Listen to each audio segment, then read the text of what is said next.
It hit me like a ton of bricks when my wife confided in me on a scorching Saturday morning in the middle of summer.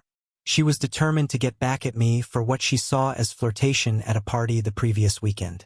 Though I hadn't laid a hand on another woman or done anything inappropriate, my wife, whom I had been with for 5 years, decided I needed to be taught a lesson. I suspected her reaction had more to do with the fact that the woman I had briefly chatted with for no more than 5 minutes was Gloria, her old high school rival. Everyone has someone they butted heads with in school, and back in the day, Elaine had always outshined Gloria. I think she's trying to steal my husband now that her own ran off, Elaine had shouted at me on the drive home that night. I won't let that happen. You're mine, and no one else gets to have you. I understand, I had replied calmly. But honestly, I only spoke to her for a few minutes. We joked a little, but I didn't cross any lines. I wouldn't have said or done anything different if you had been standing right beside me. Did you even notice how she kept touching your arm? The way she twirled her hair around her finger? She was giving you signals. What did you do to make her think she could openly flirt with you like that? Did she ask you to fix something at her house? Was that her excuse to get you over there and sleep with her? What? No, I exclaimed. We didn't talk about anything like that. I have no interest in going to her house, let alone doing anything inappropriate. Why are you accusing me of something I didn't do? That's exactly the problem. You didn't do anything, Elaine snapped. You didn't tell her to stop. You didn't put her in her place. And you sure as hell didn't walk away. For days the argument dragged on. Neither of us wanted to admit we were wrong. I hadn't done anything inappropriate, yet Elaine refused to let it go. Yes, Gloria had had a few too many drinks that night, and yes, she had started speaking in an oddly seductive tone about penetrating the market and enlightening her boss at the marketing firm where she worked. I had responded with some harmless teasing, but the moment I noticed her getting too into it, I backed off, making up an excuse to walk away.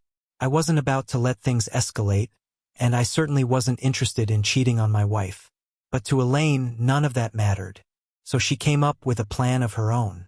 We're going dancing tonight, she announced, arms crossed. And I'm going to flirt with every man in sight. Let's see how you like it. I won't like it, I told her flatly. Which is why I'm not going. She exploded. If you won't come with me and experience what it feels like, then I'll go alone. And I'll bring a man back here. I'll let him flirt with me right in front of you. Elaine, if you do that, I swear I'll throw you out. That's blatant disrespect, and I won't tolerate it, I warned. Oh, but you flirting with Gloria was totally fine? She shot back. You acted like it was no big deal, like she was just any other woman at the party. But when I do it, suddenly it's a problem. You flirted with women before, and I never made a fuss about it. If you bring a man into this house to rub it in my face, that's crossing a line, I stated firmly. That's exactly what I'm going to do, she smirked. You need to learn a lesson, and tonight is the perfect time. What about you? I fired back. Are you seriously going to tell me you've never flirted? Because I've seen you do a lot more than what Gloria did with me. She scoffed. That's ridiculous. I don't flirt like that. Elaine. She practically asked me to throw her over the couch and have my way with her in front of everyone. I snapped. And now you want to bring a man into our house just to prove a point? You better believe it, she said, her voice laced with defiance.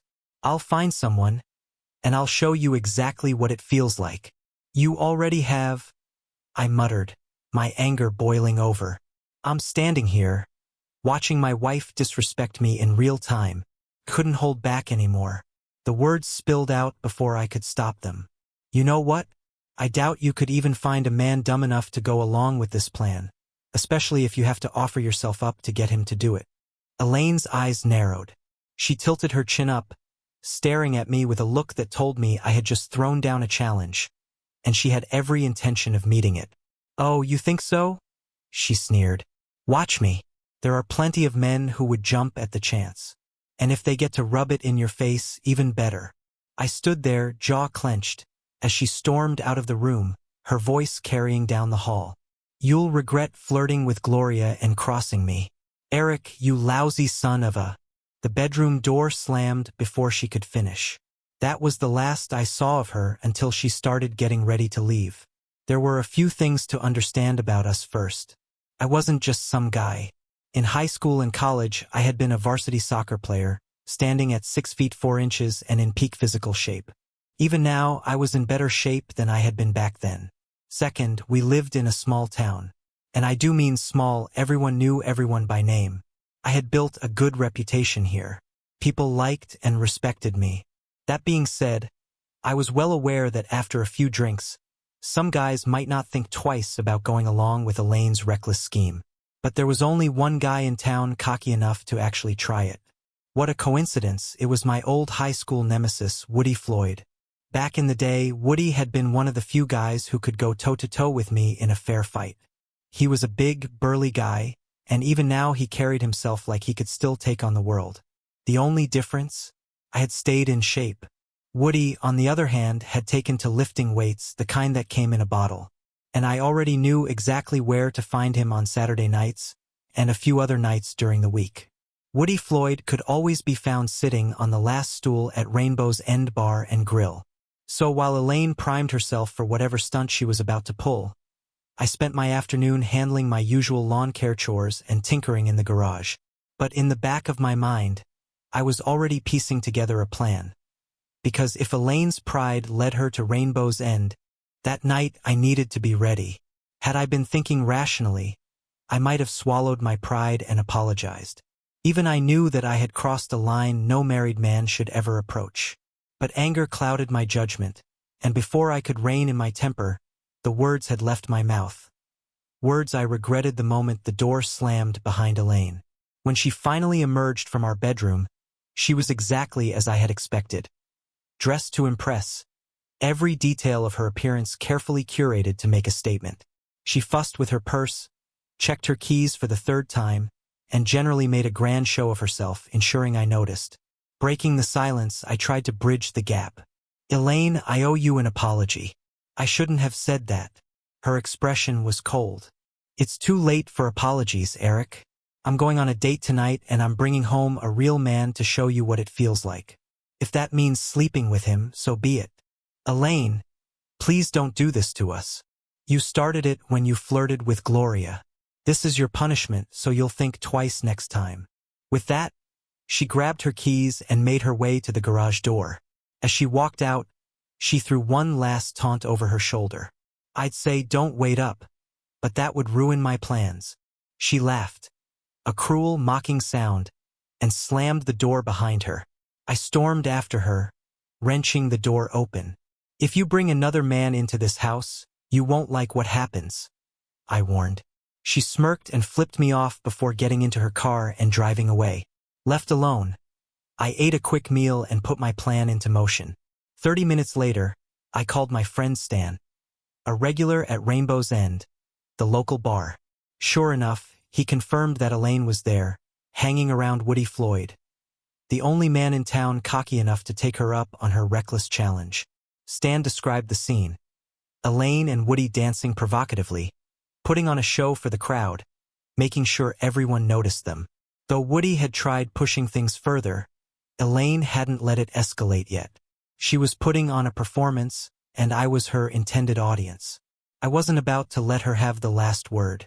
By the time she returned home around 10:30, she and Woody had made sure the whole neighborhood witnessed their drunken display, shouting flirtatious nonsense and sharing exaggerated kisses on the front lawn before finally stumbling through the front door. I sat calmly in my chair, newspaper in hand, pretending not to see them as they entered. Out of the corner of my eye, I caught Woody's arms snaking around Elaine's waist, pulling her close. Hey, loser, Woody sneered. Elaine and I had a hell of a time tonight. You should have seen her dancing. Damn, she's got some moves. And now she's invited me over to your place. Says she wants me to spend a night with her in your bed. He laughed. She made my night, man. I can't wait to see her naked. Not that I don't already have a good idea. She let me get a feel. I folded my newspaper and looked up, my voice eerily calm. No, Woody, you don't understand. Woody chuckled. Oh, I think I do.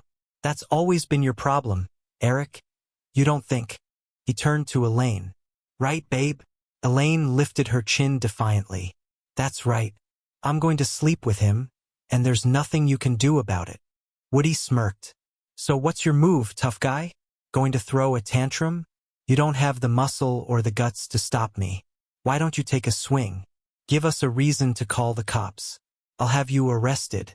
And while you're sitting in a cell, I'll be right here taking good care of your wife. I didn't flinch. I'm not going to lift a finger, I said. And you two aren't going anywhere near my bedroom tonight. Elaine scoffed. Oh yeah? And just how do you plan to stop us? I smiled. One word, witnesses. At my signal, the front door burst open and in marched Elaine's mother and sister, their faces thunderous with fury. How could you do this to a good man like Eric? Her mother demanded. I thought I raised you better than this. Right behind them stood Woody's wife and mother-in-law, their shocked expressions priceless. Woody yanked his arm away from Elaine as if she'd suddenly caught fire. Then the verbal onslaught began. Elaine and Woody found themselves at the mercy of an enraged group of women who attacked them with the ferocity of Black Friday shoppers fighting over the last sale item. I calmly lifted my newspaper again, pretending not to enjoy the spectacle, but the slight tremble of the pages must have given me away. For 20 relentless minutes, Elaine and Woody endured a storm of accusations, disappointment, and humiliation. Eventually, Woody's mother-in-law grabbed him by the ear and dragged him toward the door, his wife following close behind. Looks like he won't be getting any action for a while, I muttered. Elaine's mother and sister kept berating her for another 10 minutes. She sat frozen on the couch, looking as if she wished the earth would swallow her whole. Her sister shook her head. So let me get this straight. You pulled this whole stunt because Eric flirted with Gloria Green for 5 minutes? She let out a disgusted laugh. You're unbelievable. I was at that party, Elaine. I saw everything. Eric didn't do a damn thing wrong. In fact, I heard him excuse himself just to get away from her. And you decide to pull this? Silence hung in the air. Carol, Elaine's mother, sighed. We should go. You two have a lot to work through. I nodded. Take her with you. Elaine's head snapped up. What? I need some space, I said flatly. I don't trust myself to be around you right now. Carol hesitated. Eric, I understand why you want a break from her, but you can't work things out if she's not here. Besides, if you were going to lose your temper, you would have done it already. I exhaled, rubbing my temple. Yeah, but what about my safety? I winked. Carol smirked. You'll be fine. She's the one who should be worried if she ever pulls a stunt like this again. With that, they left, leaving me alone with Elaine. I turned on the TV, leaning back in my chair. From the far end of the couch, her voice came, small and uncertain. I can't believe you called my mother. In love and war, all means are fair, I replied. And tonight, this was both. I grabbed the remote. You're sleeping in the guest room.